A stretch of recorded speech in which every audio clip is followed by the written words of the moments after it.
Velma, let me ask you, you're a grandmother here. It was your son was the father of Kamaya, is the father of Kamaya. It's such a complicated, emotional story, this, for everybody involved. How do you feel about it all? Well, I feel real good about it. I'm so glad of the joy part of it, because from the beginning, it was so sad. So I feel real good now. Velma, what was it like being reunited with Kamaya? Well, I haven't really been reunited with her yet. But I did talk to her on FaceTime, and seemed real good. She seemed like she'd been talking to us all the time.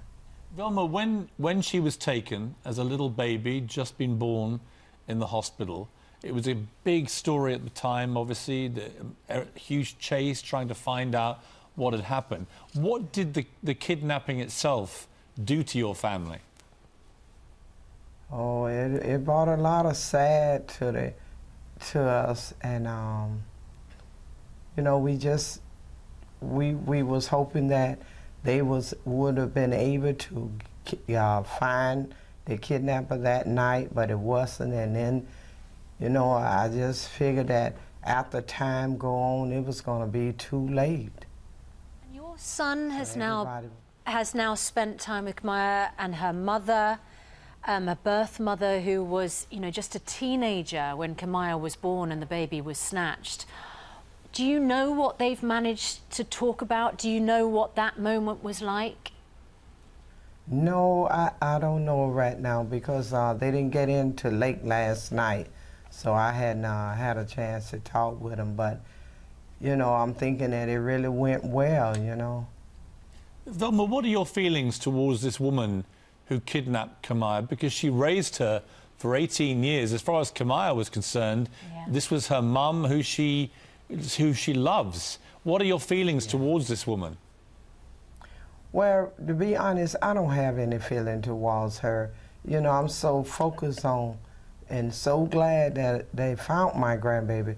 So I haven't really just focused on her, you know.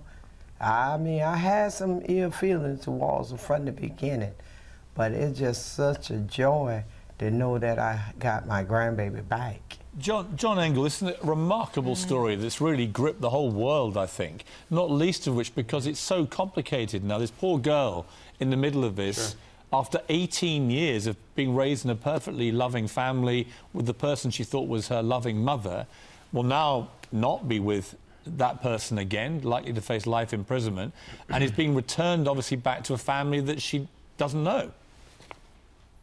Well, I think what's even more remarkable is you talk about that upbringing she had, where everyone says Gloria Williams was, you know, a model citizen and raised a good young woman. But even being in this short time with Velma and sitting beside her in this, you know, the last few minutes that we've shared together, I can tell that that's not changing. She's still going to have that kind of loving embrace. You hear that in Velma and in family, and all the messages we're getting from both sides. The people that are shocked that this woman could have taken a baby, and also the family who's been waiting 18 years for answers, both sides.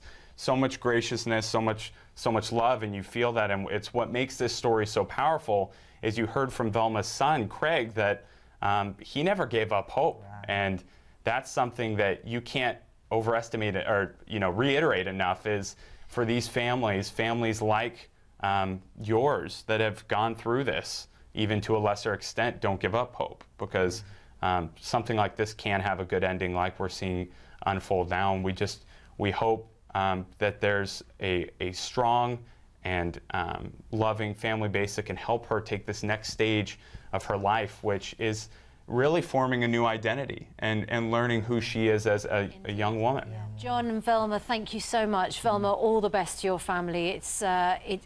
It's unimaginable, and at least you're reunited. A great joy for the family. A great joy to have Kamaya back. So we're so thrilled that you could join us. Thank you. A lot of wounds need to be healed.